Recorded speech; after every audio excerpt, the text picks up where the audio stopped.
have the last two winter heat shows this weekend and next weekend, but actually we begin series. Today, the Featherlight Southwest Tour begins its 19-race season here this weekend, and next weekend will begin the Winston West season. Now, last weekend, we crowned a champion in the Winston Challenge in Greg Biffle. However, there has been a change in the final point standings. Jody Tanner was disqualified because of having a too high compression engine for the amount of weight he was carrying. That moved Paul Banghart up one position in the race standings and also up one position in the final point standings over Chris Trickle. Carl Trimmer finished in fourth position and Mark Grosskreutz fifth in the final points of the Winston Challenge. You know, I have absolutely no idea where Benny Parsons is right now. I did see him earlier today. He was down carrying a trophy. I've been looking all over for you. You won the championship last week, no trophy. No trophy, but lots of money. Lots of money. Did you spend it? Yeah, I spent it all. Well, I found this trophy going around on a turnstile in an airport with all the weather we had last week. I want you to have it. I want to get rid of this thing. Thanks, man. Thanks a lot. Greg Biffle, the winner of the Winston Challenge, he finally gets the trophy. Hey, Benny, we've got 26 cars lined up to start today's race. How tough was it to make this field? Well, Greg Biffle, the man that just got that trophy, failed to qualify, but we do have a well-woven pack. Ron Hornaday, the former series champ and super truck driver, is here. Lance Cooper, defending series champ, is here. Ron Eaton, the three-time Northwest Series champ, won the pole, but they inverted the top 8, so he starts deep in the field. Fans, we've had a great time in Tucson. Some great racing, met some fantastic people, but today it's a different atmosphere. We've talked about pride and prize money and exposure, but now the emphasis is on points. This series is about to begin a 19-race tour that takes them to 5 states. The long road to the championship begins here at Tucson Raceway Park on ESPN2. And race fans, it begins now.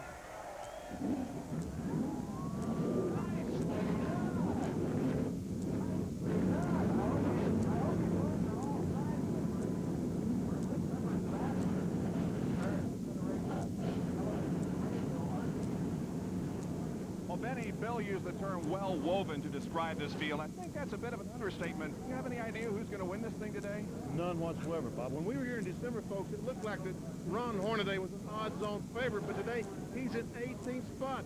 Who's going to win? I mean, it's anyone's guess. And once again, they have come from all over, not only the West, but a few from the Midwest and even back east have come here for this event, at least to try to get in. 36 drivers from California, 4 from Washington, 3 from Colorado, but there was a representative from Indiana here, and we had 2 drivers from North Carolina, a total of 56 entries. And the bad news is that some of those guys didn't even get a chance to run in the B main to get into this event after they failed to qualify. They simply had to load up on the truck and go home. So, BP, let's take a look at who we have in the starting lineup here today. As you just saw, folks, 56 cars, only 28 qualifiers. There's the top 15. Now, the fastest qualifier was the 8th place starter, Ron Eaton. But he flipped a coin. It was either 6 or 8. They inverted the first 8 cars. So, Kevin Harvick will start on the pole alongside John Walsh. Down there in 13th starting position, Jim Englebright. He's still the track record holder here. They did not break the track record in qualifying. By the way, the asterisks there beside the name indicate that he is a rookie contender. There's a top 15. Now the rest of the starting lineup. MK Kanky starts in 16th position. Ron Hornaday, there he is, Benny, back in 18th. He's got a long way to go to the front. But he was running good in practice, so he can do it. And if he does, folks, it will be exciting, no doubt about it. The field begins to move away, and we have a couple of in-car cameras working for you here today. Chris Trickle in number 70, he had a good qualifying performance and will once again be up front for the start of this race. Chris, of course, was the winner of our race last week, the Winston Challenge finale.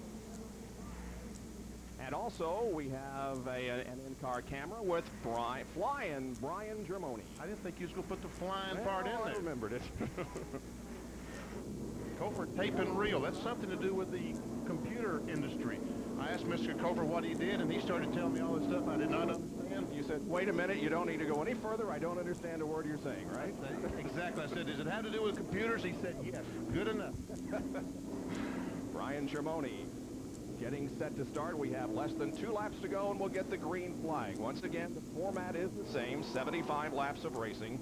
Then about a 10-minute break for the cars to go back into the garage or the pit area, actually, and have any kind of work done that the crews want to do, and then they come back for 75 more laps. You know, and Bill Weber talked about this is the first race of the season. See, all the cars back and forth, getting the debris off their tires. I don't think they did that in that December race, did they? They are racing for real today.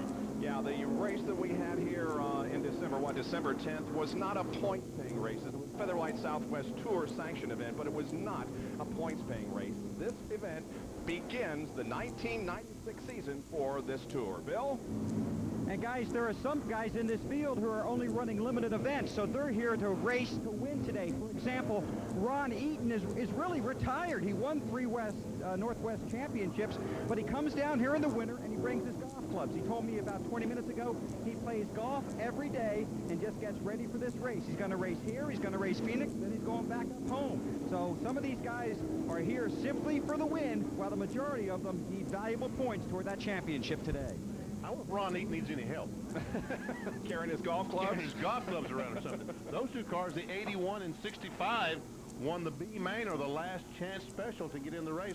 Roger A. Vance and the 65 car of Dennis Woolridge finished first and second. Pace car pulls off. We're set to go for the next to last winter heat from Tucson Raceway Park. The Featherlight Southwest Tour race is underway. Oh, always you get started and the caddy crash back in the middle of the pack. My goodness. 1, 2, 3, 4, 5, 6, 7, about 8 cars are involved. Some of them are badly damaged, and the front stretch is nearly blocked. Well, and the 61 car, the white car, is sitting on top of the red and black car. There we see M.K. Kanke. There we see, man. That's Michael Alsip, and number 61. The 34 is Doug McCown. And let's see what happened. It started about back on row, 8 or 9? Well, Chris Rodman looked like he didn't want to. He's got underneath that car, and then he did not want to jump to start because NASCAR would disqualify him. When he backed up, it looked like, was that Lance Hooper that got in the side of it? I'm not really sure, but. Yes, it was, Benny. He has bad damage here on the left front of the car down here by the starting line. Here it is once again from a different angle. Several cars hard into the wall, others colliding with other cars, and a very, very disappointing start to this 150-lap race here at Tucson. This is from our speed spot located right down from the starter stand. There's the trouble. Yep, that was Lance Hooper. Ooh, man, they're driving right in there, Kevin. Man. Well, what's going to happen now is they're going to red flag this thing because it's going to take quite a while to clean up the debris and get the cars off the track, and then they're going to have a complete restart. So, it doesn't look like there's anybody hurt, but a lot of damaged equipment in this Featherlight Southwest Tour race at Tucson. We'll be right back.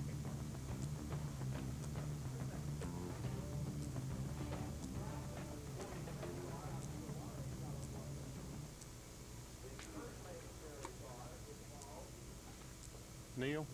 Oh, that's a bummer.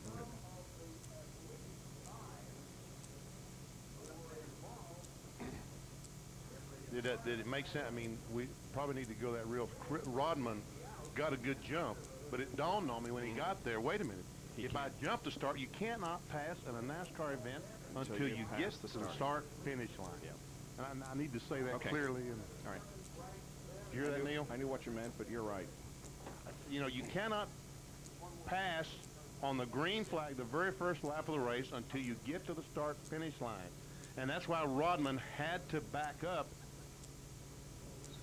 Do that. Understand me? I need to say that really plain and clear is what caused that wreck. He got a good jump, and it dawned on me, I can't pass till I get to the start-finish line. Can you get back under here? So, Benny, I need Chris Rodman. Yeah. Okay, and is the red flag out? Yes. Okay, because they're having a big discussion back here about whether or not they can work on cars because they can't see the red flag.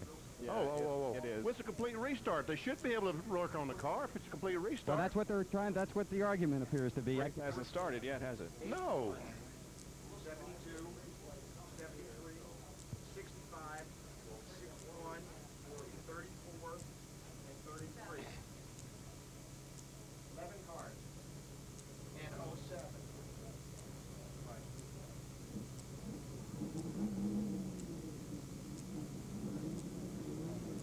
And 12 cars.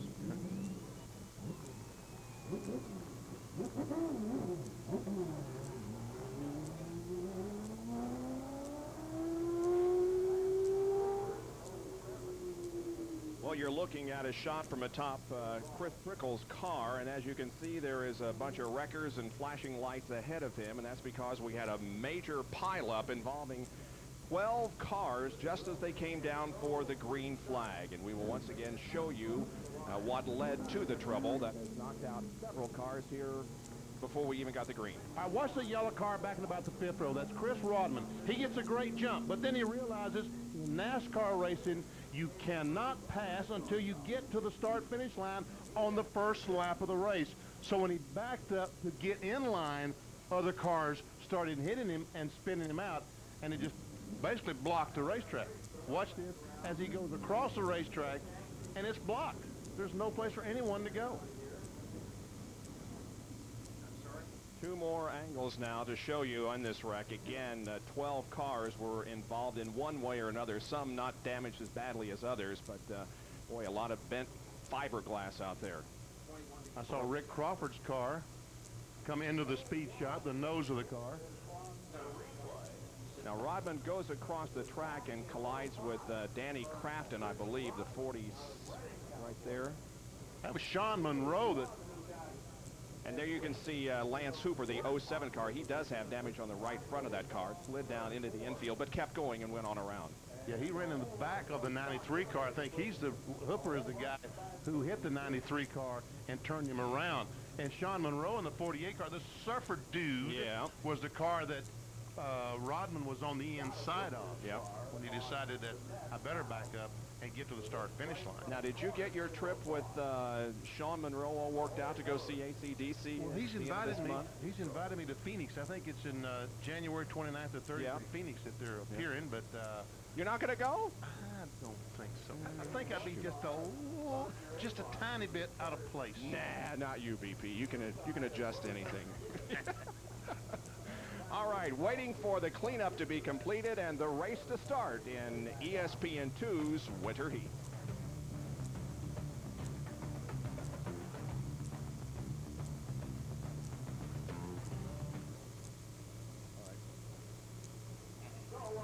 Hey, Bill, Number 1.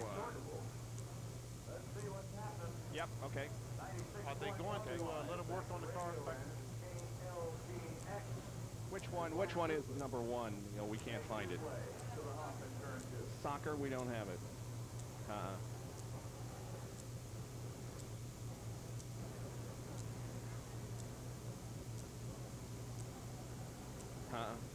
Wait a minute. Wait, we just found it. Oh, we found it!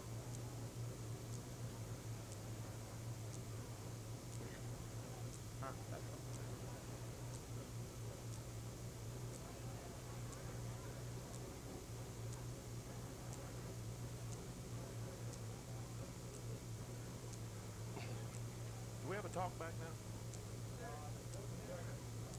Can we check talk back now, Neil? Show me that one, guys. Okay, not working. Bob, you don't have talk back. Okay. 1, 2, 3, 4.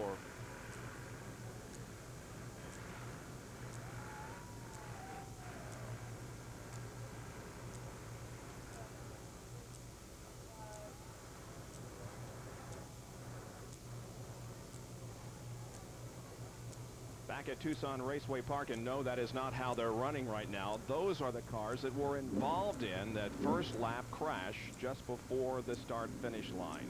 Now, again, some of those cars are damaged more than others, and some will be able to resume, however they were involved in the incident. We are under a red flag condition here. The question is, are they able to work on their cars back in the pit area? Bill, what they've decided back there? They just gave them the okay. They just started working on the cars. We're back here. There are a bunch of cars back here. I'm standing next to Ron Hornaday's car. I'm going to lean right in here. Ron, did you see what happened at the beginning there? It was kind of pretty neat. A lot of cars went every way. I had nowhere to go, and I got in the back end. But, you know, Ernie Cope and them guys put this car together rather well, and we thought we had a good car to go to the front because I missed it qualifying and took a radiator out of it. So we're going to go ahead and bolt one in there, start the back of the pack, see what we can do. Yeah, they kept you from working on it for a little while. A little confusion back here? That was pretty tough because we didn't even take the green. We didn't even cross the line yet, and we couldn't even work on it under red. So, I mean, it's basically showing you're only going to start half the cars in the field. But, NASCAR's doing a great job so far, so we'll see out there and put on a race. Okay, now he's got, you know, he's here to win, but for the guys that are here to run for points, Benny, this is going to be a big blow to them. A lot of them are not going to pick up many points today, and we go to Phoenix next time out for this series, and that's going to cost a lot of guys, maybe even positions in the starting field as we saw here. We can walk down here in a few minutes and see if we can't get some of the other guys. That's great. You know, that really is a wonder why NASCAR did not allow them to work on the cars, because as Ron Hornaday said, they threw the green to start the race, but they did not complete a lap, and NASCAR said already, they've already said that they're going to have a complete restart. So why didn't they allow them to work on the cars? Normal conditions, you cannot work on your car during a red flag if it comes during the race. But the race had not started yet. Really, it hadn't. So. Well, last week, Greg Biffle crowned the champion, but before that, some real unfortunate and tragic news, really, regarding a young race driver named Chris Saylor, who was critically injured in an accident during the B main. Your turn at the door.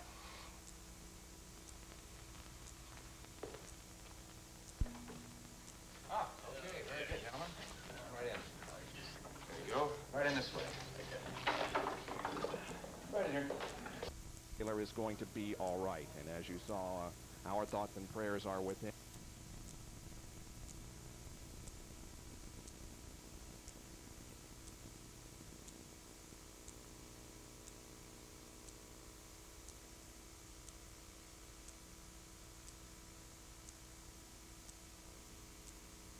Eastern time, it's the NPSL, indoor soccer at its best. The Kansas City Attack and the St. Louis Ambush. The Attack coming off a come-from-behind victory against Tampa Bay. They trailed 1-0, came back 13-5. St. Louis, defending NPSL champions, are 2-1 in their last 3 games. 2 o'clock tomorrow afternoon here on ESPN2 NPSL Soccer. Well, Doug McGowan was in the accident. He's back on the race. As a matter of fact, he was the car that the other one was sitting on top. Michael Alsop was sitting on top of this car. He's been back in the garage area, and they've worked on the car. He's back. Rick Crawford was also involved in the incident. How bad is he tore up, Bill? Well, Bob, like most of the cars down here, your car's torn up pretty bad, Rick. Yeah, it's one of them deals where everybody, when something like that happens, you run into and get run over. So it's one of them deals. We hit the wall pretty hard with the right front wheel and bent some right front suspension. The car could be fixed, but you know, we're behind. We come to win, and this is the bottom line here. You came here so a few more race fans might get to know you too, and you came a long way for that purpose, and now that's pretty much over with. Well, I was real proud when they announced my name up there, you know, and walked across the podium. A lot of fans cheered because we run second here last time and had a good run. We was hoping for one today, but that's racing. Okay, that's Rick Crawford. He's behind the wall with a bunch of other guys. Thanks, Rick. Back up top. All the way from Alabama, the Slim Jim All-Pro Tour is where Rick does most of his racing. Hey, Hornaday's back out there, Benny. Hornaday and Lance Hooper's back out there as well, and those cars are very similar. They're both wrecks. They're both a mess. Yeah, they're both a mess. Now, those cars who did not go to the pits retain their starting position, but those that did go to the pits will line up at the rear of the field. So we're just a few minutes away from the restart of this event here at Winter Heat in Tucson Raceway Park. We'll be right back.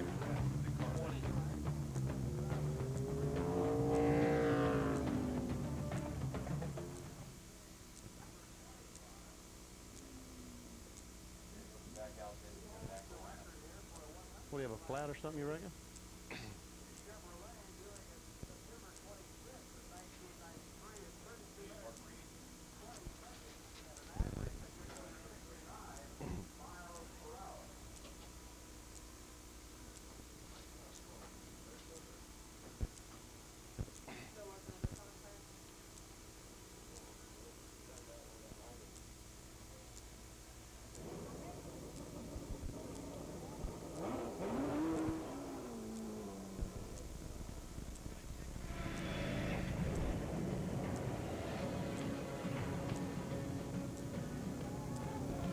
Okay.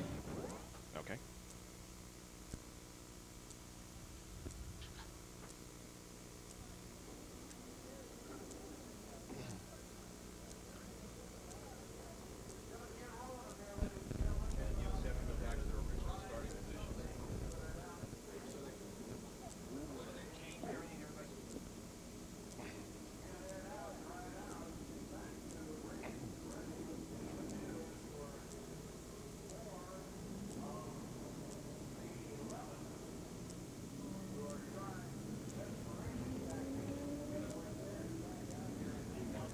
Welcome back to Tucson Raceway Park. The pace car is rolling. Several of the cars that had pulled off the track have fired.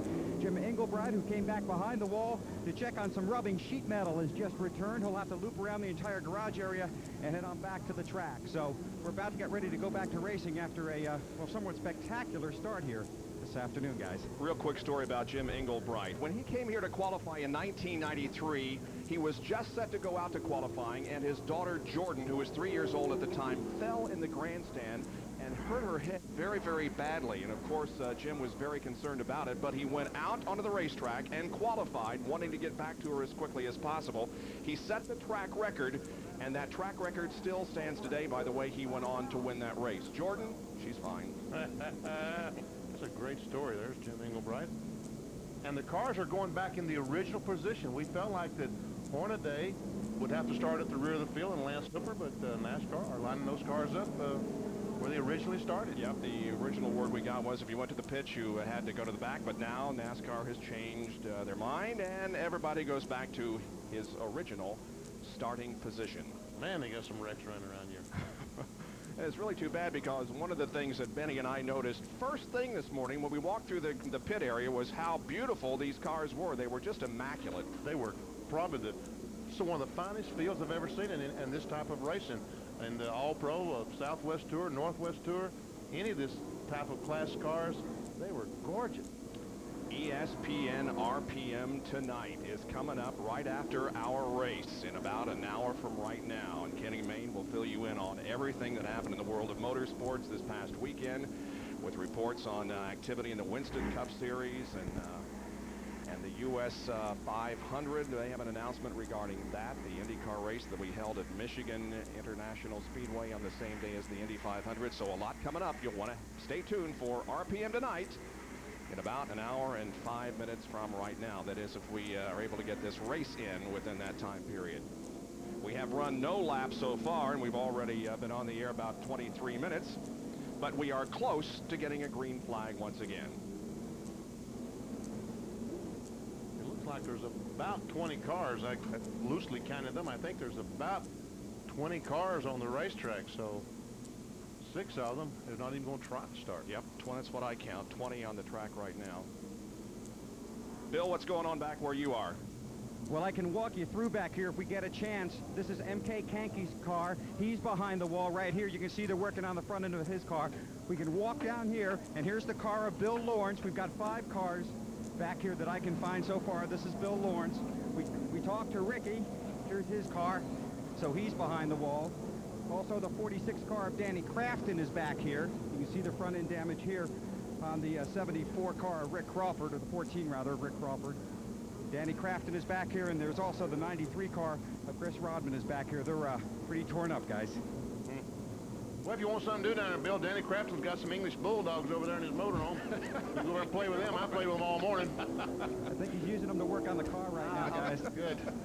They are cool dogs, aren't they? They are. So ugly, they're beautiful. Yeah, that's right. 2 laps to go. We'll get the green flag and be off once again.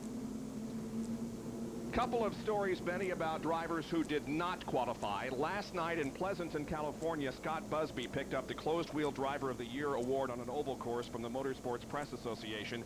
Flew here all night on a chartered plane, did not make the show. And Bob Lyon was going for his 74th consecutive series start, and he failed to make the lineup. So that consecutive starting streak has come to an end for Bob Lyon. I mean, it was tough. Exactly half the cars every year started the race. 56 year, 28 started the race. 1 to go. There's Mark Grosskreutz. He's coming back out onto the racetrack with the front end of that car missing.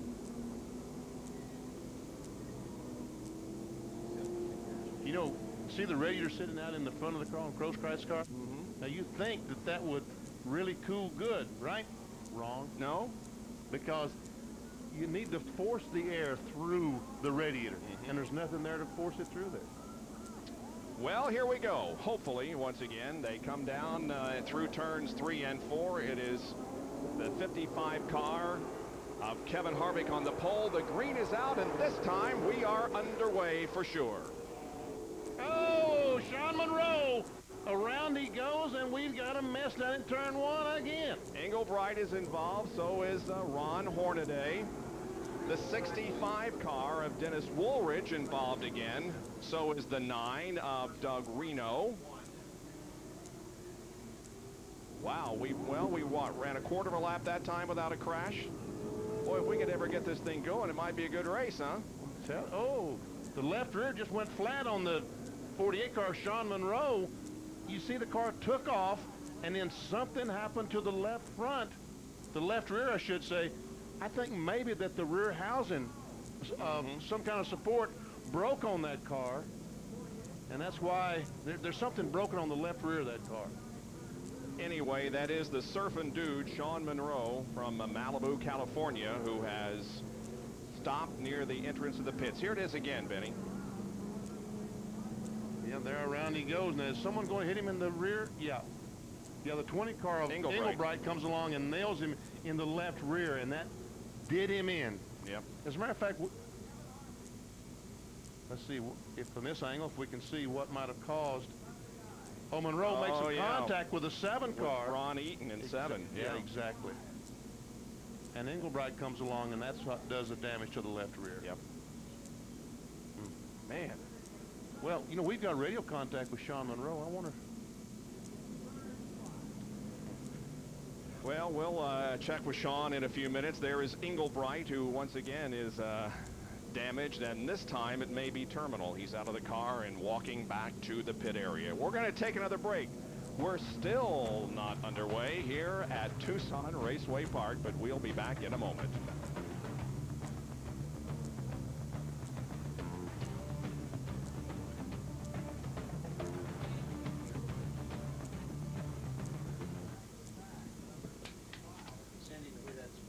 Let's see. Hey, Sean, you still got your radio hooked up? You sure you're transmitting on the right frequency, BP? Downstairs, you're not going to hear it because they don't have it open downstairs. Oh, I see. If you pull this plug, you'll be able to find out if he's there, and then you have to plug it back in if he's downstairs. Oh, Dude. Oh, yeah. there he is. He's walking around. Yeah. Uh-oh. Uh-oh. Uh-oh. He's going to point and do something. No, he didn't.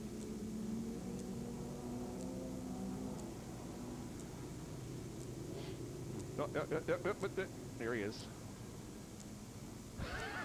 Be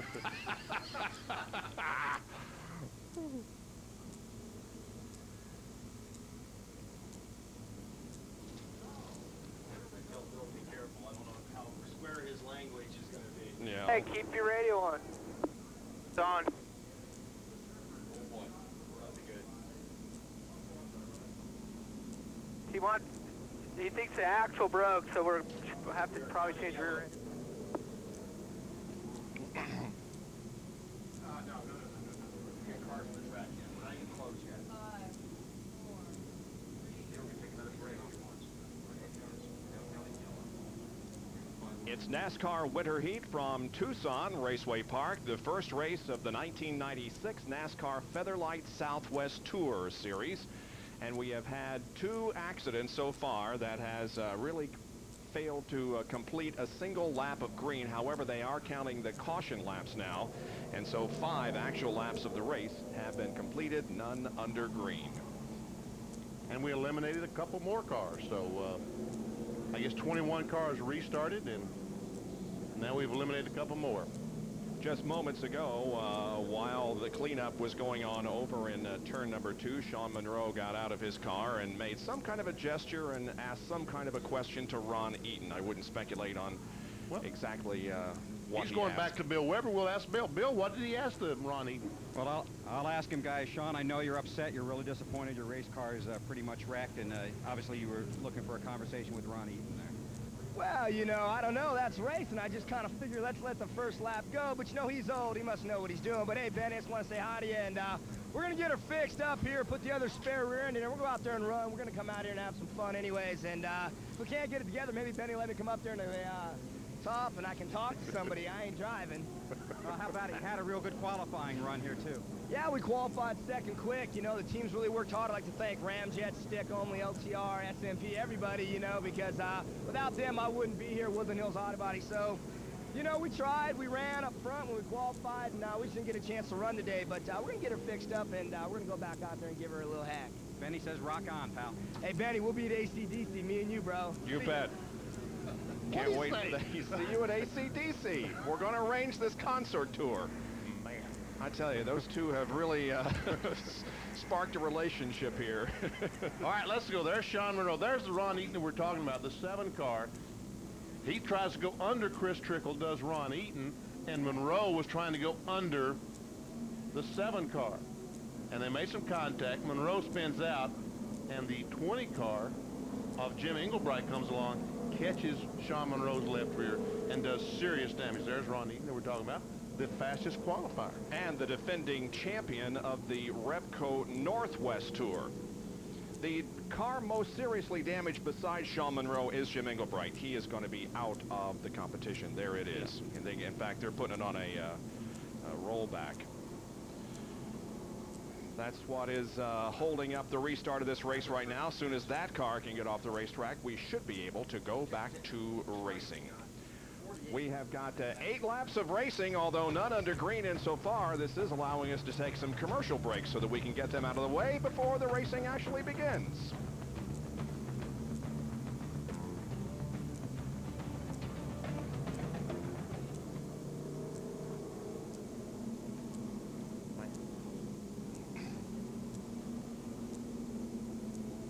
Yeah, it's too bad.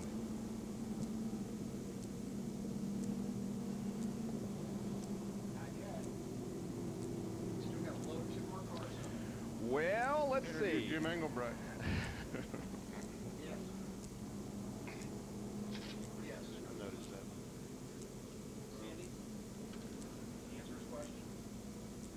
By the way, I'm hearing Bill bleeding through. I wonder if he's going out over the air.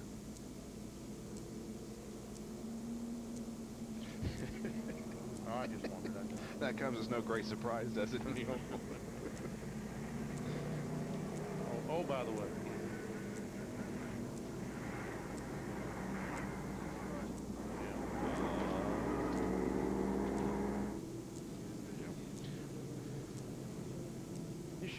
You should have asked him, Benny, if he was any relation to Bill Monroe.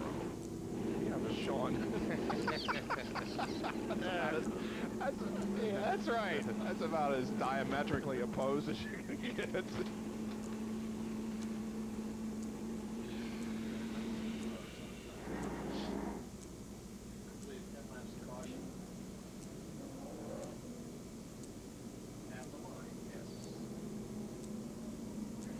What is taking so long to get that car onto the rollback?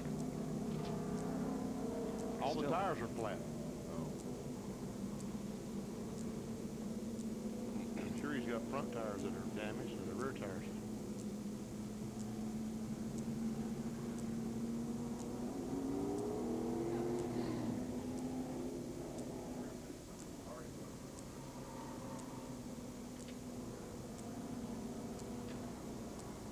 The Featherlight Southwest Tour 150 here at Tucson Raceway Park is still under caution. We are trying to get Jim Englebright's car off of the racetrack onto the rollback, and as you can see, they're about halfway completed with their job.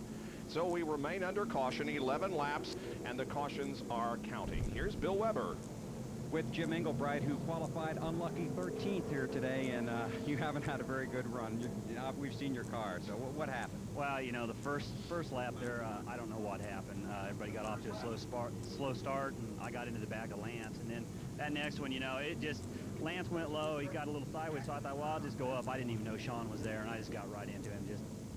I just didn't want to hit his door, so I just kind of aimed up at the rear end and got into it. They looked about 10 wide there coming through turn 2 on the first lap. That's not the idea, is it? Well, not on the first lap. You can't win this thing, you know, but I'm all right. That's all that matters. It hurt the car pretty good. Thank God we got a brand new one setting at the shop for Phoenix, so we'll be all right. Better luck there. Thanks, everybody. Hi, I'm all right.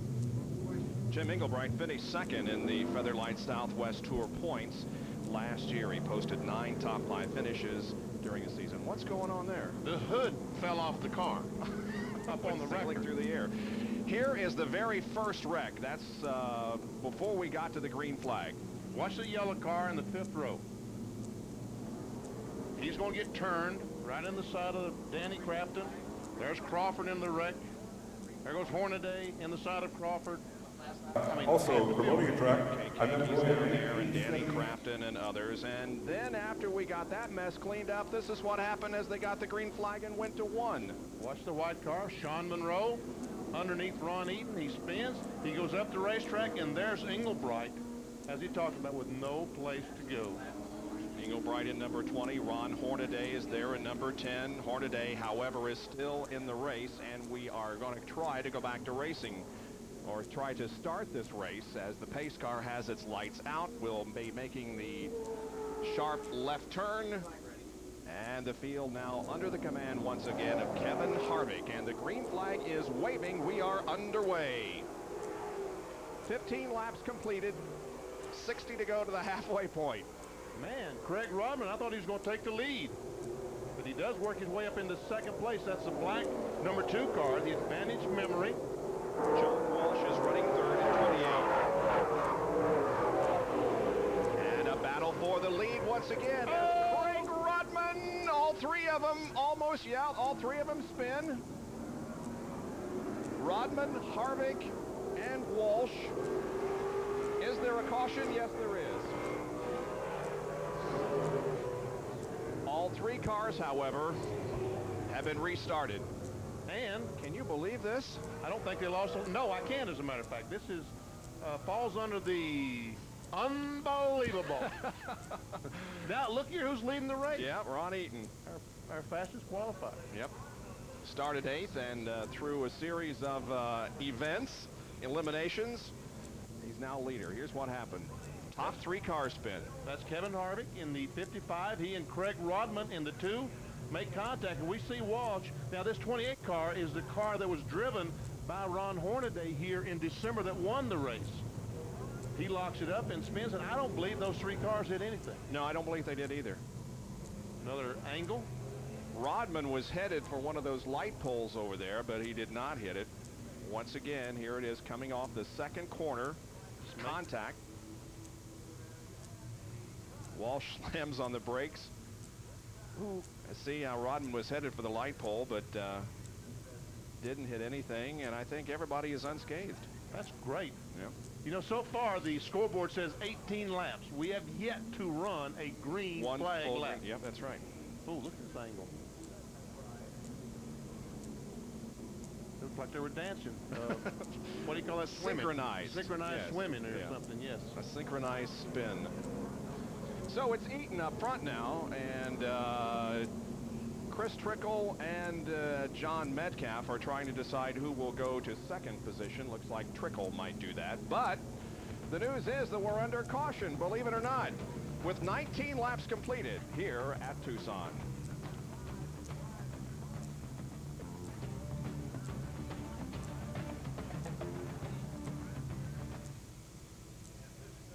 Well, these guys ought to be putting on a little bit better show for the fans than this. Yes?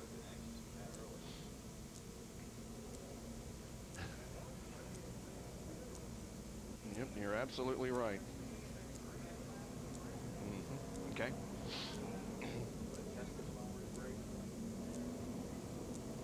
Do a little promoting here.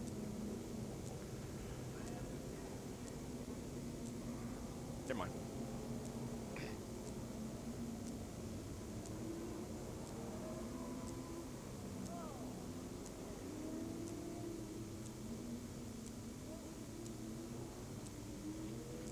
Okay, all right. Stand by for restart information coming shortly. Okay. Here we go. All right. Sandy. One to go, one to go, one to go. Promos are dead. Okay.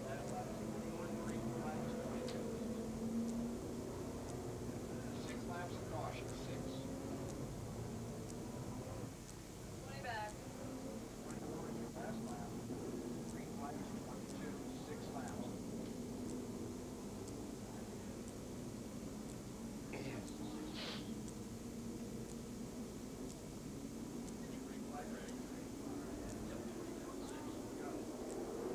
Just as you rejoin us, the green flag waves, and we are racing again. Let's hope we can get a full lap of green in.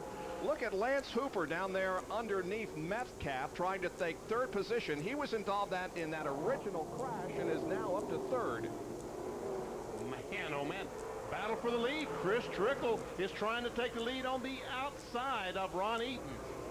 Trickle has a half a car length on Eaton as they go down the backstretch and into turn 3. Chris Trickle has the lead at the line, trying to make it 2 wins in a row here at Tucson. He won the Winston Challenge race last weekend. Ron Hornaday is also very much in contention, although he was involved in the original accident. This is Brian Germoni, the in-car. Whoop, we got a spin, BT. Oh, not another one. Michael also says fun is sitting there coming off turn 4. Come on, Michael, fire this baby up. All right. Oh, he did. No caution. He's off the track, no caution. The race continues. Trickle now has the lead over Ron Eaton. Lance Hooper running third. John Metcalf is fourth, and fifth is Brian Germoni. In car 5. Yes. There's Chris Trickle as he looks back at the field. This is our leader. The Star Nursery onboard camera. The race for third, Hooper and Metcalf. Metcalf in the pink number 87, Hooper in the 07. And Lance has the spot. Now Germoni comes up to battle with Metcalf.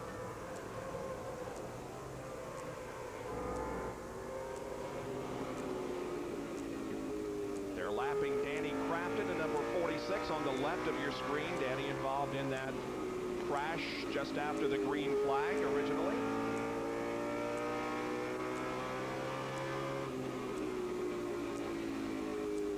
Mark Rostripe was just flagged by the Southwest Tour officials. There's third, fourth, and fifth. Hooper, the Southwest Tour champ, is third.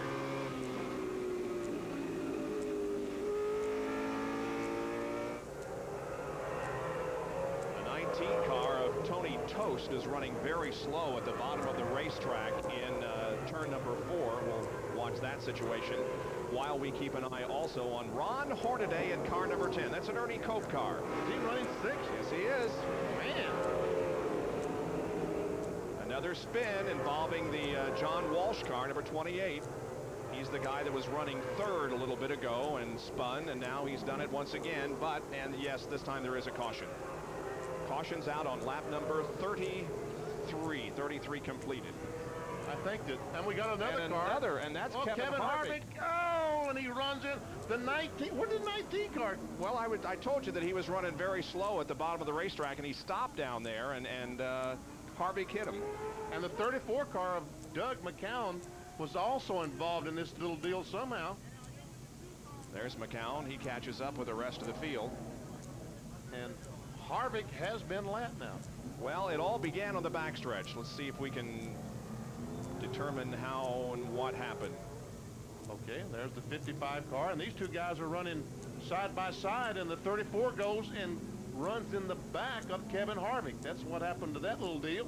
And as Harvick spins, he comes down and backs into the 19 car. They were just sitting there, disabled. That's the Tony Toast car, the 19. Yep. Man, I've never seen such a thing. There's Harvick. He's back going again. And Toast is getting a push to either restart or to the garage pit area. I think he's going to the garage area. I think so, too. Well, okay, 34 laps completed. It is Chris Trickle leading what is turning out to be a crash fest in Tucson.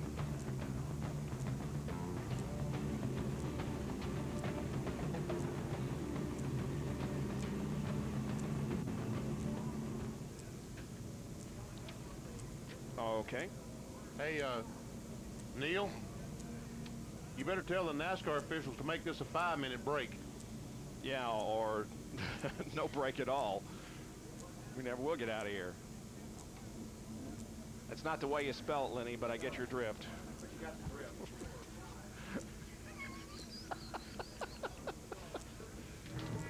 I'll bring it to you, Neil. Professor I'll bring Thatcher. it to you to show you what we're laughing at. You got to see this. That's why I have spell check. No kidding.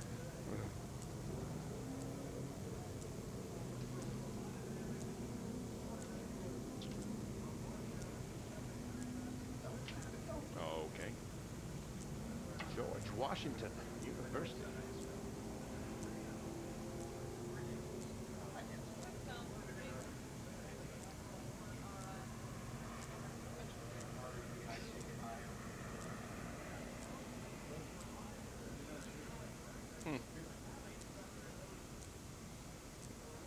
He could win the wide world of maps.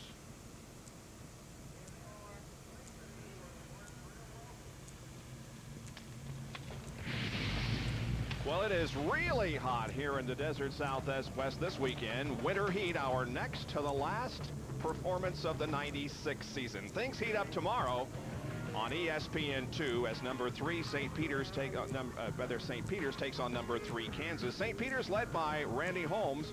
Kansas with one of the best teams in the nation. That is at 7:30 tomorrow night, and then right after that, George Washington will play number 15 Virginia Tech. So it should be a great night of basketball beginning at 7:30 tomorrow on the Deuce. Here's Bill Weber.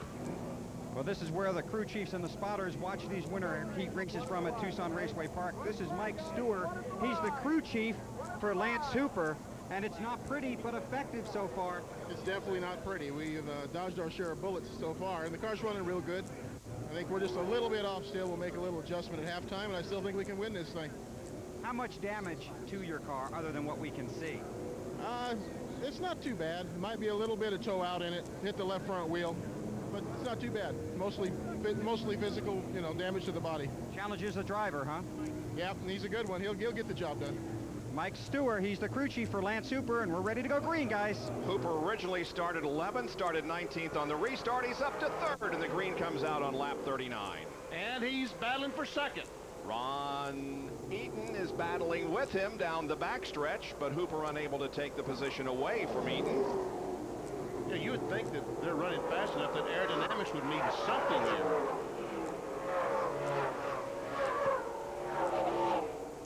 Chris Trickle has separated himself from Ron Eaton and the others.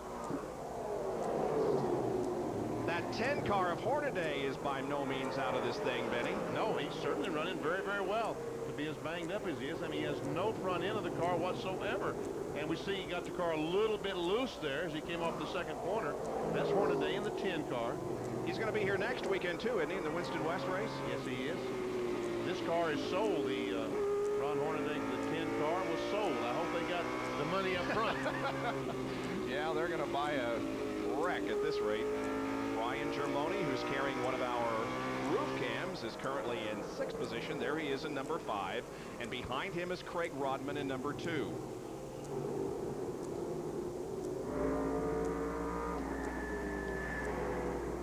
Craig Rodman was one of the cars that ran up front early on. As a matter of fact, I think led the race. Remember, he and Kevin Harvick made some contact coming off the second corner. Harvick, by the way, is still in the race. Now Rodman going to the inside of Germoni, and he's got it.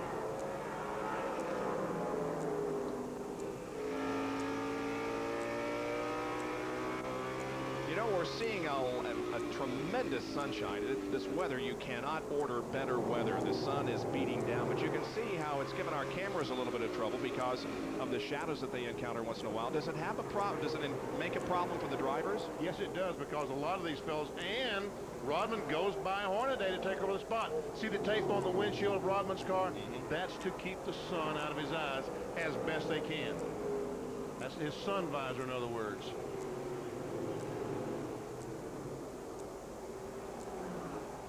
Right now, we've got a battle for the lead off the 4th corner.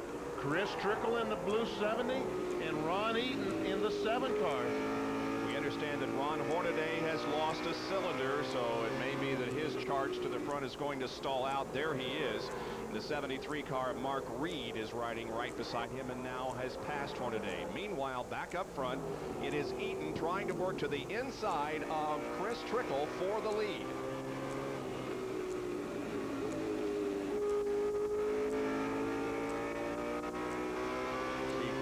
Make the pass coming off the 4th corner. Behind him, meanwhile, there's a great battle for 4th position. That's Rodman on the inside of Metcalf. Hooper, Metcalf, and Rodman is the way they're running right there. Slow coming off the 4th corner. That is the 57 of Mark Wilson going very slowly down the front straightaway. He is entering the pits. Ron Eaton just cannot. You see all the tape on the windshield of Ron Eaton's car trying to keep that sun out of his eyes. And look behind. Here is the battle for third position now. Rodman to the inside of Hooper. Ooh, some contact coming off the corner. Rodman successful, though, taking third from Hooper. So now it's Trickle, Eaton, Rodman, Hooper, and Metcalf, the top 5. There is the battle up front.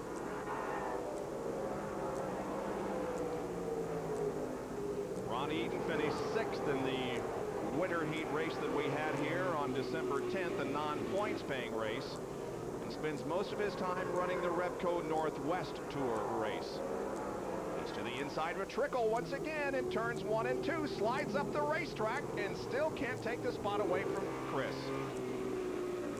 This is great racing between these two cars. How do you pronounce that sponsor? Speed Hector? Uh-huh. It's a pain. They are very much involved in motorsports. They also sponsor a championship car out here on the West Coast. As we watch the battle for the lead, Mark Reed in the 73 car. Got the car sideways coming off the corner, and the slow car does it for Eaton. He's able to get the lead from Chris Trickle, and there is Rodman. Greg Rodman.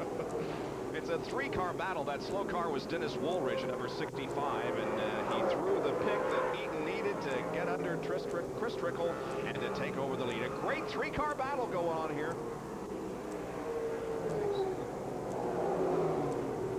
And Greg Rodman has been driving awfully hard, I should say. Yes. Rodman finished 3rd in the Southwest Tour race that we had here on December 10th, and he takes 2nd from Trickle.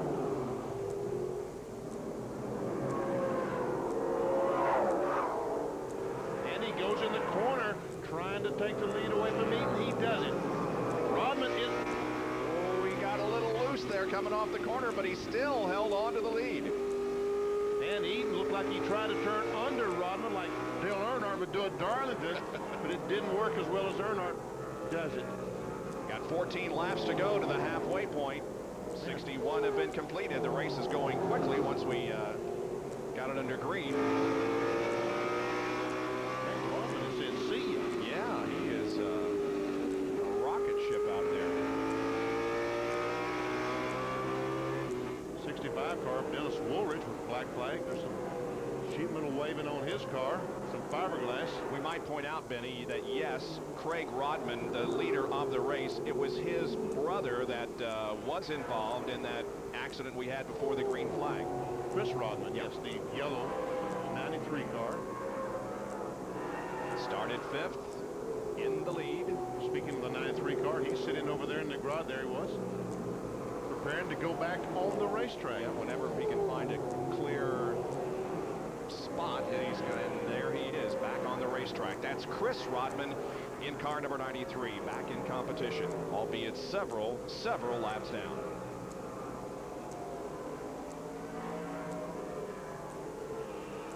Here comes his brother, The leader of the race in the black number 2 car, Craig Rodman. lapping the 61 of Michael Alsop and the 34 of Doug McCowan. There's 2nd Eaton, there's 3rd Trickle, 4th Hooper, 5th is Metcalf.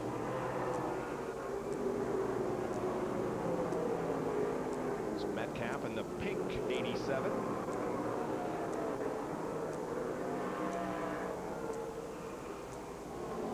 And there's Brian Germoni, who is back in 6th position.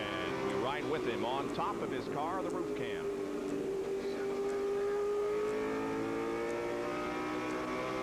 Was Cofer tape and reel? He could be in the TV business, couldn't he? Yeah. 6 to go to the halfway break. 69 completed. And Rodman is just driving away now from Eaton and Trickle. They're definitely going to have to make some changes, some chassis changes during the break. There's going to be a brief break at halfway. They're going to have to make some changes to be able to keep up with that 2 car.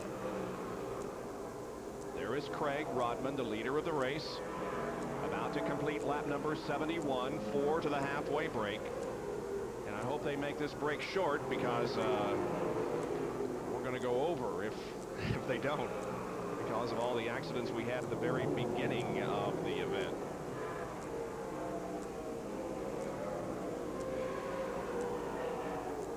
And here's the 81 of Roger Avance and the 28 of John Walsh.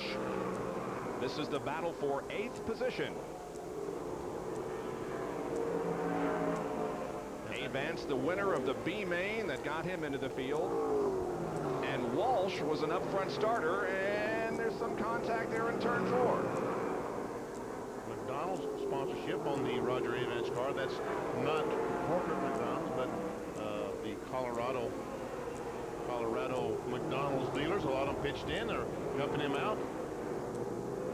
And we're about to get the yellow flag here to signify the halfway point of the event. We see that Sean Monroe is back in the race. They just lapped by the 48 car. Now then, Craig Rodman has taken the yellow flag at the halfway. Yep, we are at the halfway point. 75 laps completed, 75 to go. And now the cars head back into the pit area, and the crews can do any kind of work that they want to. And shortly after that, we'll have another 75 lap dash.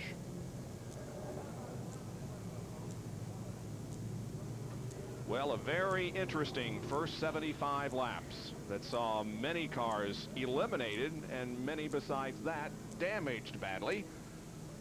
But we also saw some great racing up front. And we saw a dominant car in Craig Rodman. Now, you know, if he makes his car any better, they're not going to catch him. If he makes some changes and makes it worse, then and these fellows can make a change to help out. So there you can see the pace car leads them back into the pit area, and the crews now begin to go to work. Here's Bill Weber, and we put him to work. And the cars are pulling into the garage area, and we're in the pit of Craig Rodman, who's having a little trouble negotiating the tight conditions down here. And he has rolled his car in here. He finished 3rd here in the earlier winter heat race we had for the Southwest Tour. They're going to drop the window net. He's going to have a brief conversation, then he's going to get a drink, and we're going to lean right in here and talk to him. Greg, obviously a great first half for you. Yeah, the car is just working super. I mean, I couldn't ask for a better car. Got in a little bit of trouble there at the start, but, you know, I had to redeem myself there. You passed 2 pretty quick cars there late in the first half of the race, the 70 and the 7. Yeah, you know, those guys were cutting a pretty good pace there, but I think their stuff kind of fell off a little bit there towards the end, and you know, this car is just balanced perfect right now. Well, Benny says if you get this car any better, nobody's going to touch you. What are you going to do? I'm just going to take it all the way to the end. Victory lane. That's where he's heading. We'll head back up to you guys. Let me try Chris Trickle's radio and see if we can talk to him. Hey, Chris Trickle, this is Benny Parsons up at ESPN. You read me? 10-4, Benny, loud and clear. What you going to do to catch that 2 car of Rodman's? You know what, buddy? We're still looking over the car and seeing what our measurements are. We're going to check it over a little bit more and then make adjustments in. We're not quite sure what we're going to do yet. Pushing loose?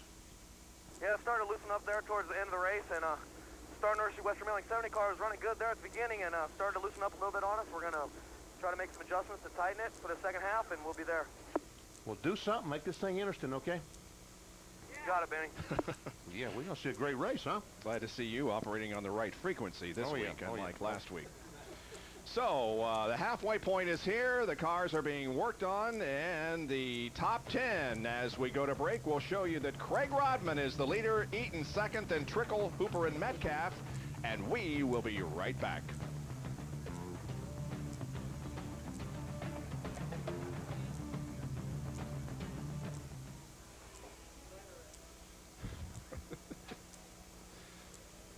No, you're not going to get out of here.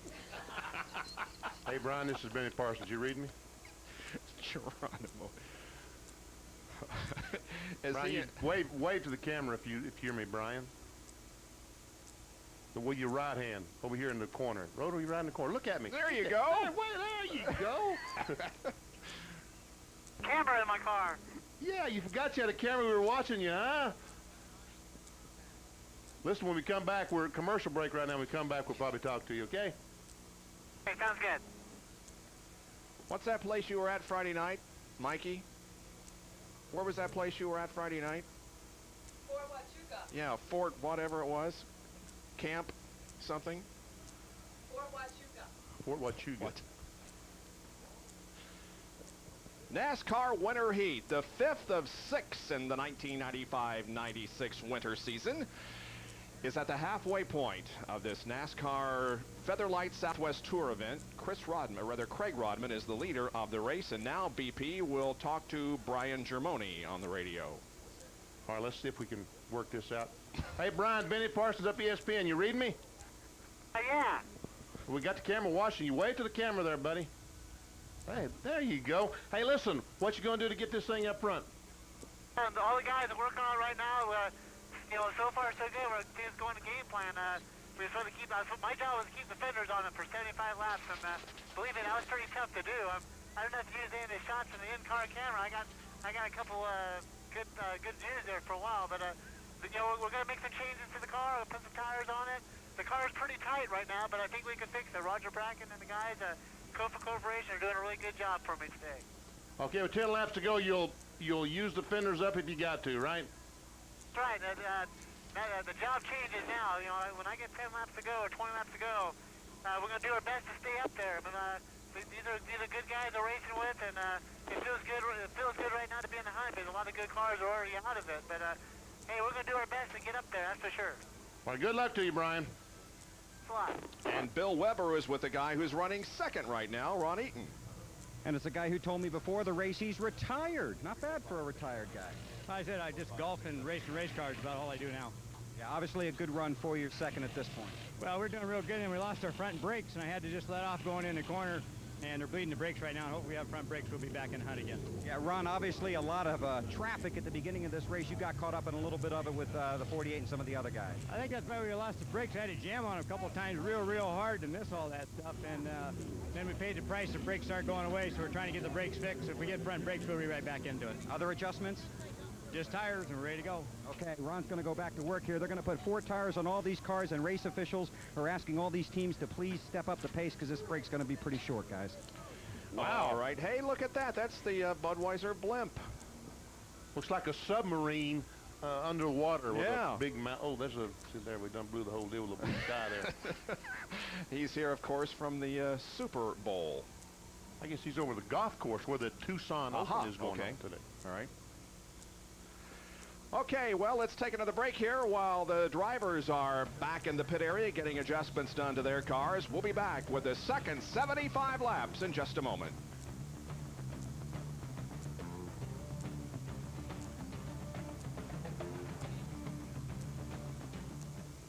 Yeah, they went to the rear. Right. So Rodman has been coming from the rear Okay. to the front. Remember when the 2 and the 55 got together? Yeah. So he was all the way to the rear and hit him all the way to the lead. That was on lap 16. Yeah. Lap 16. So it's 64 laps. Oh, okay. Leon? What is that? A castle? 67.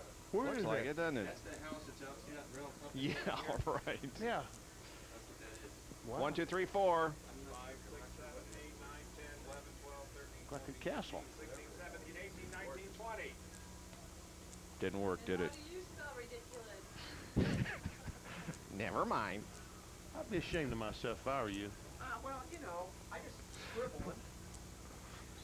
Spelling it phonetically. Ridiculous. Ridiculous. Red Eckless. Red. R-I-D is what it is. Okay. Huh? It's R-I-D. I know. Yeah. And Liddy spelled it red-diculous. R-E-D. Ridiculous. Oh, jeez. Lenny, that's even worse than riding in the left lane at 50 miles What an would hour. we do without you, Lenny? Who would we pick on? Guys, you're killing me. I'm telling you.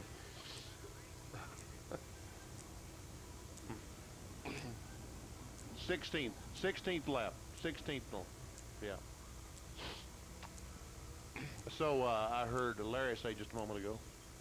Is that right, Larry? Well, that's what Lynn said, I guess. I forget it. Lenny didn't say it. He wouldn't know.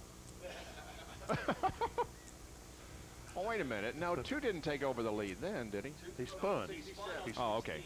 Yes. 50, but he hit Harvick on the backstretch in lap 16. That wreck happened first.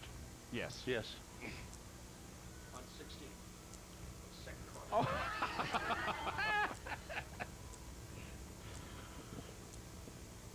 9 Now I have seen everything. There are actually people in the grandstand who want Benny to run for president in 1996. There, by the way, is Benny's summer home up there on top of that mountain. Right.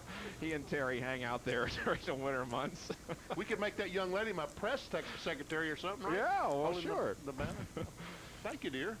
Well, Craig Rodman is the leader of this race, and he and the others are getting back out onto the racetrack, trying to make this break as short as possible so we can get this all in before 4:30 local time, 6:30 Eastern. There he is. Man. Bad for us if he's going to be working like he was. The chassis are going to be working like it was at the beginning, because he's going to say, see ya. And don't forget RPM tonight with Kenny Mayne with all the auto racing news. Will be on right after the conclusion of this race. And we get out now to Bill Weber. Lance, good thing it's not a beauty contest, but you're running pretty well. Yeah, the car's running great. I don't know what everyone's hurry was the first opening lap, but heck, I thought I was going to start leading this thing before we start got some hard laps. How is it handling? Yeah, it's really loose right now. I don't know if it's because of the body or what, but we made some adjustments and it should be a little stronger. Want to tell us what those were? Excuse me? Want to tell us what those adjustments were? No. No, he doesn't want is what he's saying. And I'll tell you what, he actually dropped his net. They're ready to push him out, and there he goes. So he's going to put the net back up and climb back into competition, guys. And this team right down here is pretty optimistic. When I couldn't talk to them the first time, they said, it's okay. We'll be able to get him in victory lane. Wow. The defending Southwest Tour champion, 9 poles, 5 wins en route to the championship last year. Some of the stories that Kenny Mayne will probably touch on in RPM tonight. Harry Gant's going to run a few selected truck events, super truck events. In 96. Earnhart signed with Childress through 2000. There's still no Pontiac news. I don't even think Kenny Mayne has that news. Texas, I went to Texas this week. And Kenny Mayne will be reporting on that with RPM tonight. Good. Looked at the Texas Motor Speedway. So, folks, you'll be able to see that on RPM tonight. It's also going to probably have highlights of this race. And let's take a look at what happened in the first 75 laps. You're not going to believe some of this stuff.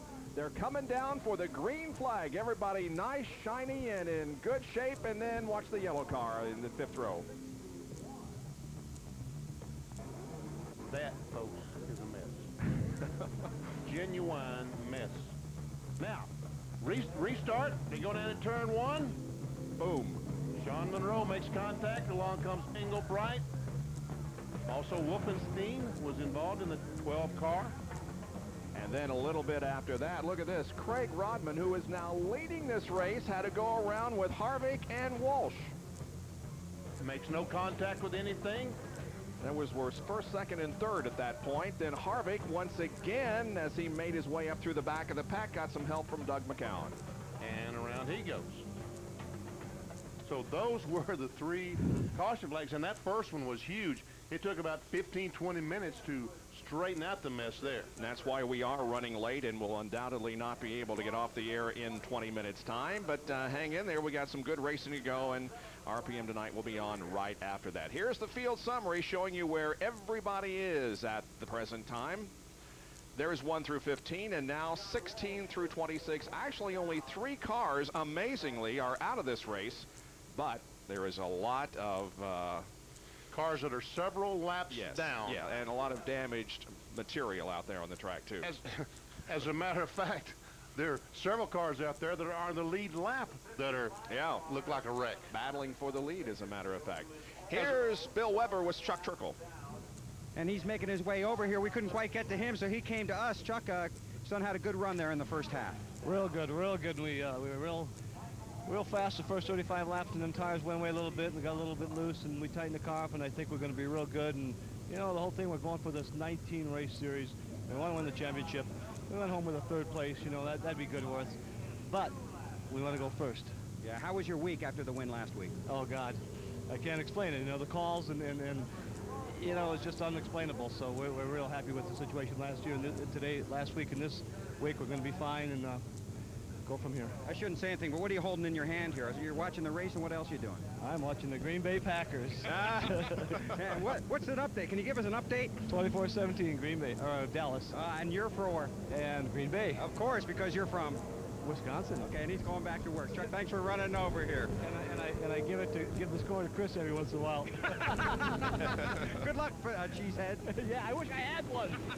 Well, maybe they'll celebrate in victory lane, guys. Chuck, thanks a lot. Back up top. Bob, too bad about your Indianapolis Colts today. Yeah, but you know, BP, they had a great season. They have nothing to be ashamed of. Well, they did have a great season, but the Pittsburgh Steelers, I think, after last year, being knocked out of the playoffs, They had something to prove. had something to prove. And Going they to did. the Super Bowl. Going to the Super Bowl. We know one team that's going to be there, and we'll know later today the second team that's going to be here. Meanwhile, the field begins to move away, and the second 75-lapper is moments away.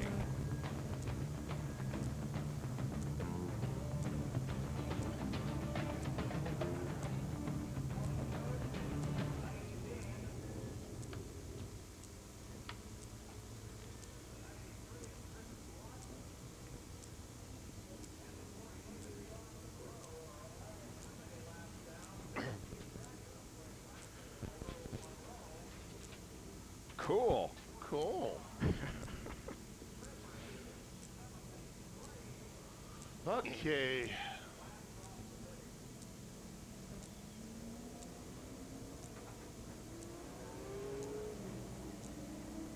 Well, Rodman I'm sure plans on running the entire schedule in 96, so this will Get him off to a good start. Yep.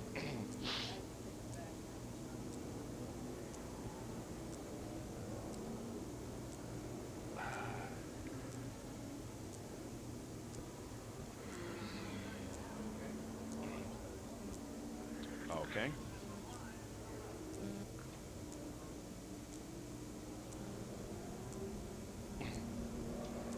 Okay, thank you.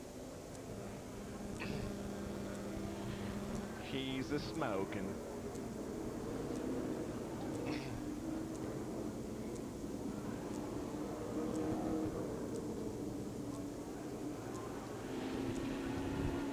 NASCAR Featherlight Southwest Tour 150, part of NASCAR Winter Heat here at Tucson on ESPN2. About to go with 75 more laps of racing Tuesday night at 7:30. It's the MasterCard AHL All-Star Game. Top NHL prospects from around America and Canada will be competing in the 8th All-Star Game of the AHL. That will be held, by the way, in Hershey, Pennsylvania, one place where Benny Parsons spends almost every available weekend.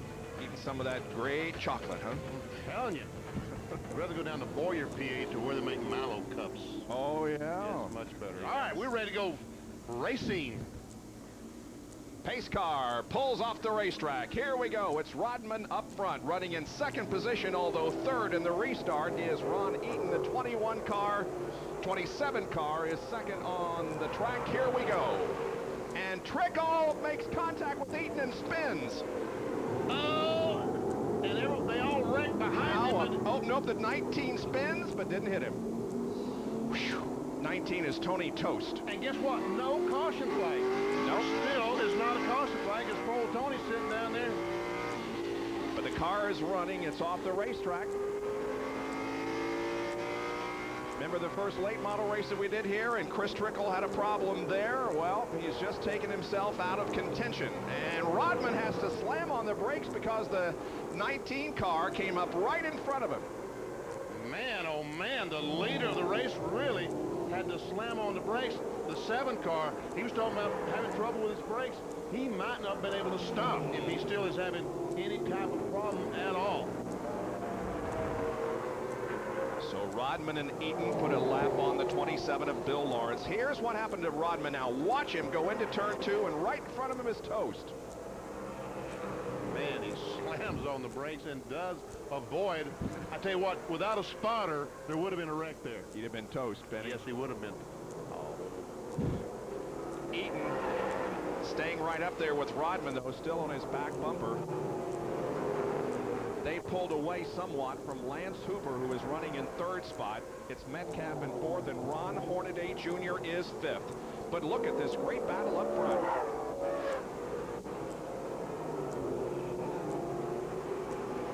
The Let's go back and take a look at what happened to Chris Trickle. This is right after they took the green flag for the restart of the second 75. Exactly what happened to Sean Monroe in the 48 car earlier on. He goes in the corner, makes some contact with the 7 car of Ron Eaton, and spins out. But he fortunately did not back up the racetrack in front of all the oncoming traffic. And miraculously, nobody else was involved in that incident to the point of sustaining any damage. Here comes a group of cars being led by Harvick in 55. The 61 is Michael Alsop. John Walsh in 28 and Roger Avance in the 81 car. And Walsh and Avance almost made contact several laps. And the 5th car there in the mix is Mark Grosskreutz in number 72.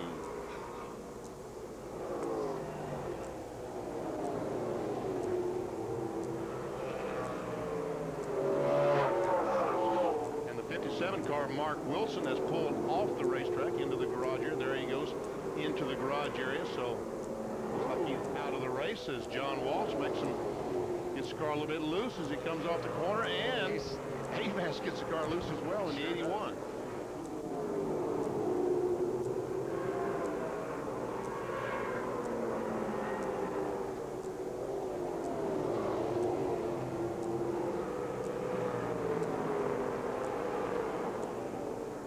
Avance won his first ever Southwest Tour race at Saugus in 1986. He finished 10th in the Southwest Tour race that we had here on December 10th.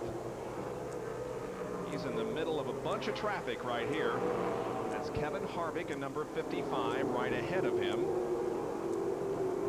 Harvick started from the pole in this race as the 8th fastest qualifier and has been involved in a couple of incidents. He was the 1995 Featherlight Southwest Tour Rookie of the Year. Oh, they're 3 abreast. Well, they made it. No big deal. But Walsh, how did he do that? They went in the corner, 3 abreast. Walsh comes out in front, and Avance is going to take over from Harvick. So great move by both those guys. Now there's a battle for position as the 10 car of Ron Hornaday gets. Did he get by? Starts saying he got by, but did he? This is the battle for 5th position. And Hornaday is passing Germoni, right? No, Germoni is passing Hornaday. Hornaday is and has been running 5th, but no longer as Germoni. And now Hornaday comes back. Whoa! And they reported that Hornaday was on 7 cylinders, and I was wondering if maybe if a spark plug wire had burned or come off or something, they would fix that in the brake. But we were not able to talk to Hornaday and find out if that, in fact, was the case. Well, Germoni has passed him and now begins to pull away from Hornaday. So I guess he still is on 7 cylinders. Yeah, must be.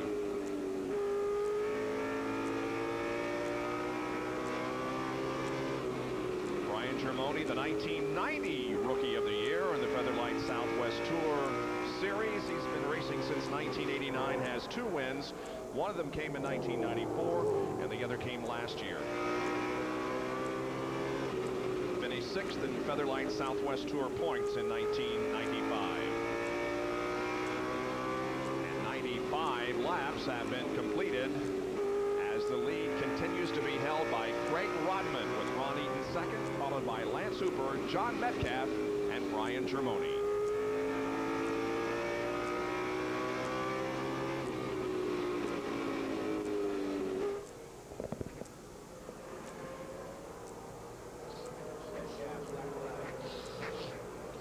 Metcalf? Yeah, he's leaking water. Really?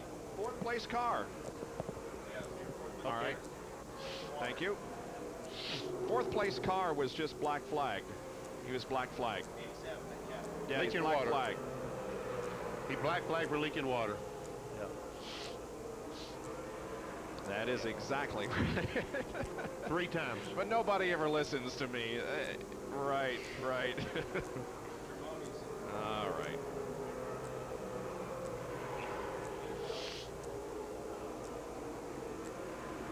Yeah. He's about to get go lapped. About to get lapped.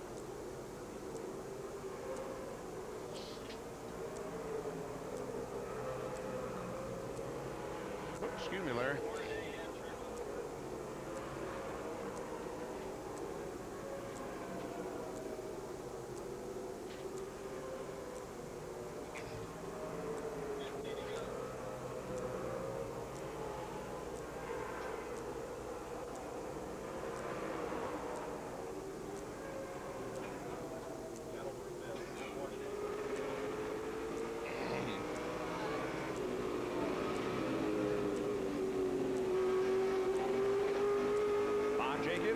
Parsons and Bill Weber back at Tucson Raceway Park in the 5th of 6 winter heat races for 1996. We're looking back from Chris Trickle's car, and that behind him is the battle for the lead as Ron Eaton on your right has come up to challenge Rodman and takes the lead in turn 4.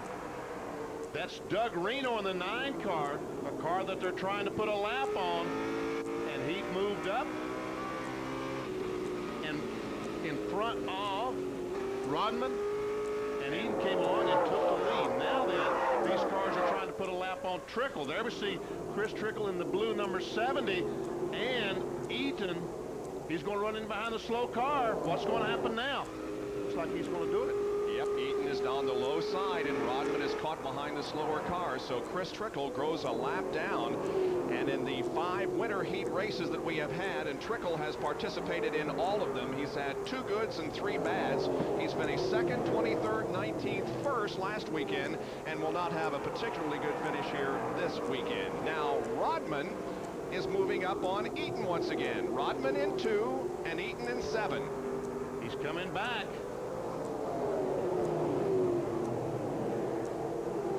Man, they are in some heavy traffic now.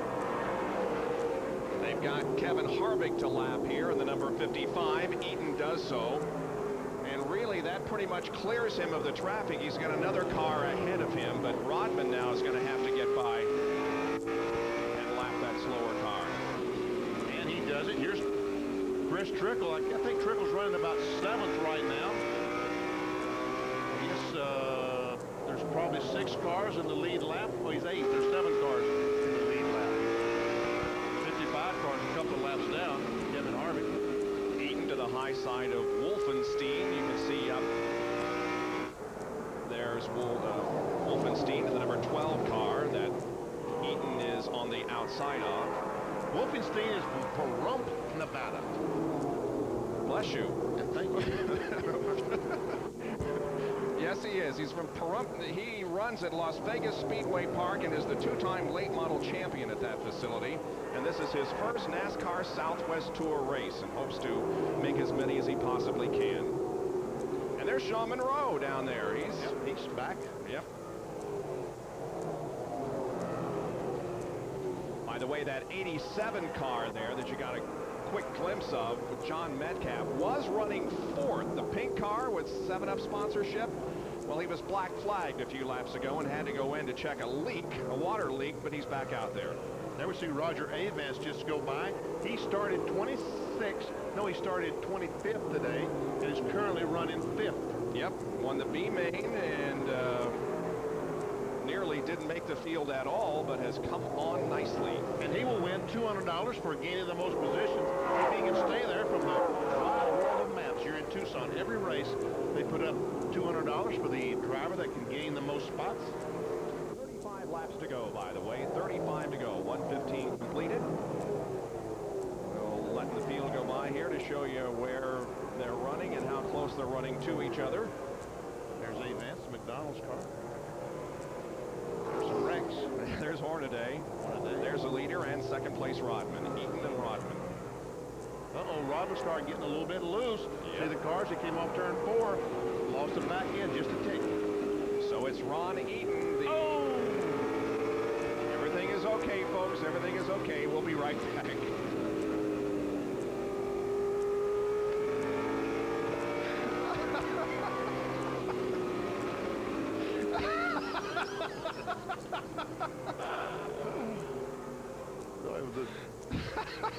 The 12 car. I guess Wolfen. Thank you. Yeah. Yeah. Go. Hey, I got witnesses that saw the 12 car get out of shape. Going straight for the wall, wasn't he, Tina? Right, thank you. Cook looked those wonders. There's a crowd here today.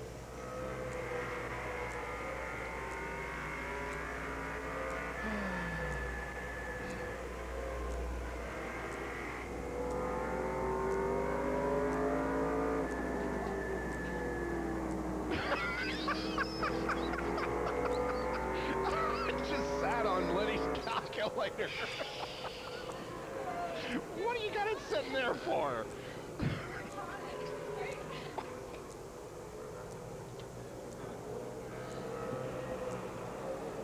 The top 10 with 27 laps to go in the second half of the Featherlight Southwest Tour race here at Tucson Raceway Park. Ron Eaton is leading. Now, why did you scare me a while ago just before we went to break? Because the 12 car of Wolfenstein was going straight for the wall, and he went out a camera shot, and I said, ooh, but he missed the wall, so he did a great job. Ron Hornaday has just gone a lap down in the number 10 car.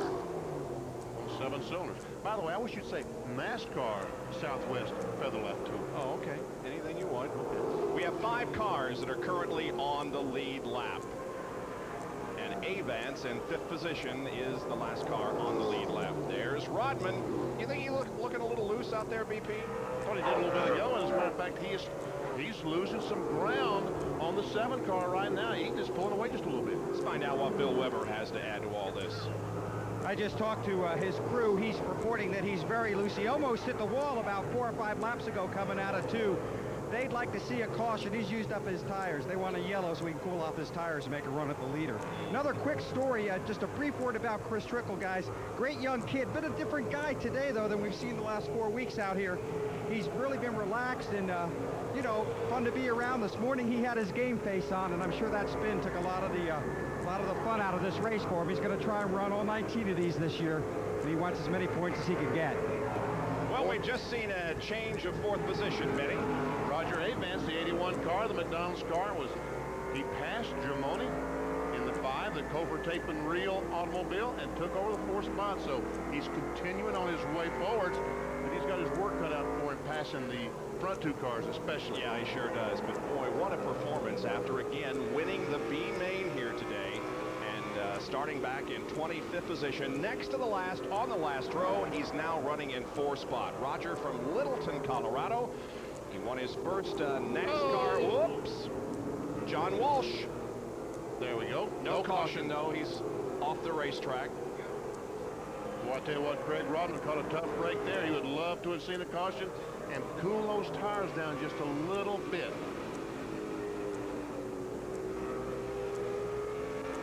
Germoni as he watches Avance drive away from him. There we'd see the 5 car. There's Lance Hooper. That's the 3rd place automobile. So this is the battle for 3rd as Avance comes up to Lance Hooper. Wow. As I was saying, Avance won his first ever NASCAR Featherlight Southwest Tour race back in 1986 at the now closed Saugus Speedway. He was 10th in our winter heat race here on the 10th of December, the non-points paying race. And Avance, beside Hooper, into turn 3, takes the position away easily. And Roger Avance is up to 3rd. Wow. Well, Roger, what a boy. And if he could get a caution, he could close up to the leaders and may make a show out of this, huh? Just might. Or if Rodman could catch a 7 car and they make some contact, yeah, you know. All kinds of possibilities here. By the way, M.K. Kanke, I believe, is returning to the racetrack for the first time since the lap 1 crash. Yes, he is. He's going to run the last 14 laps of the race. But he will pick up 4 or 5 spots. Yep. And gain some points. There's a 3rd place car, Roger Avance, as he comes off the corner now. Car, there goes Roger. Oh, the car in front of him smoking. Yep.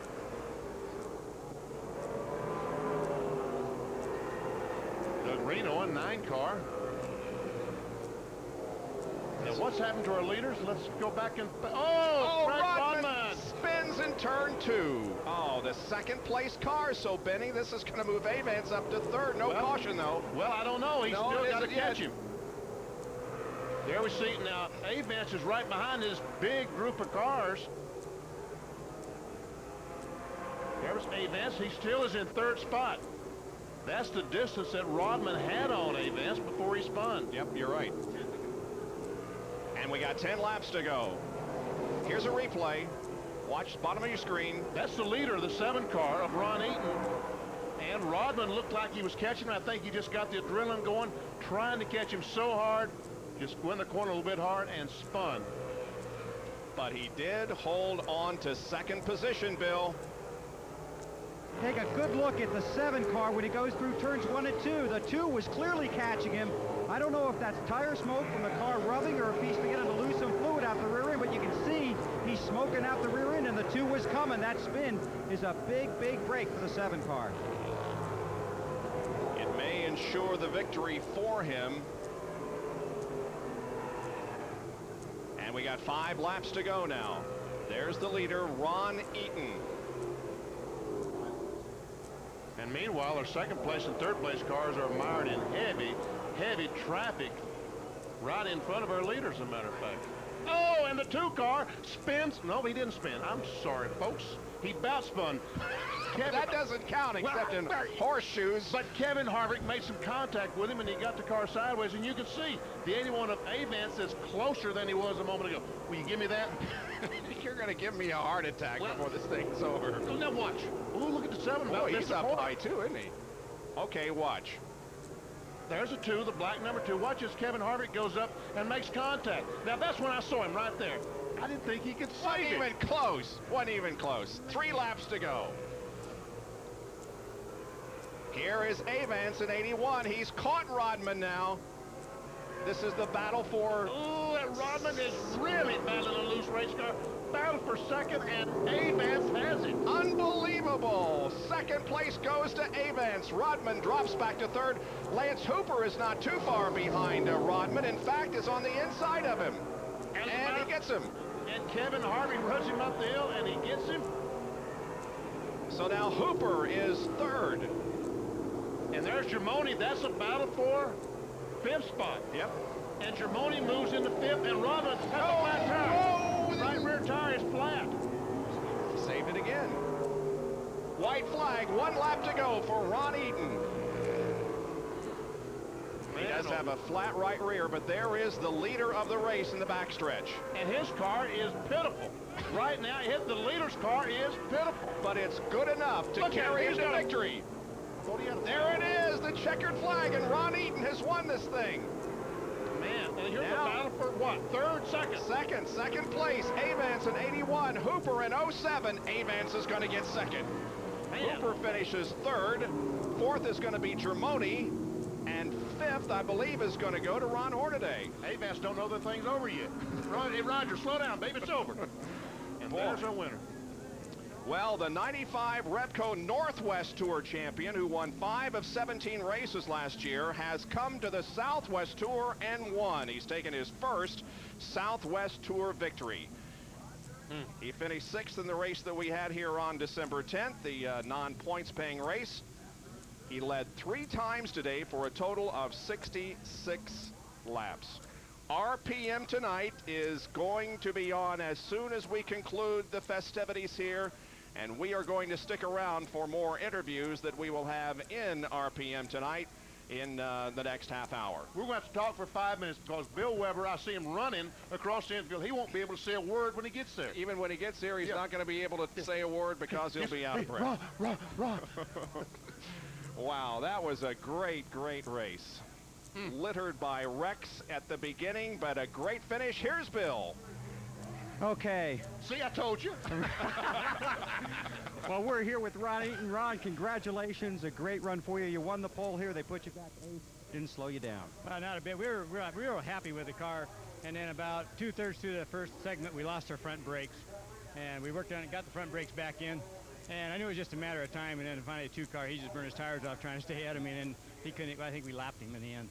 How about your car? Was your car okay at the end? Looked like a little smoke coming out the rear end there? Well, they told me to slow down quite a bit, and the thing is I was slowing down. I think we got a little oil leak in the front, and if we keep the speed up, it wouldn't hit it. But the thing is, he told me just to take it easy. So the last lap, I just stayed right in the bottom because the 2-car almost got me again on the last lap. A lot of traffic out there.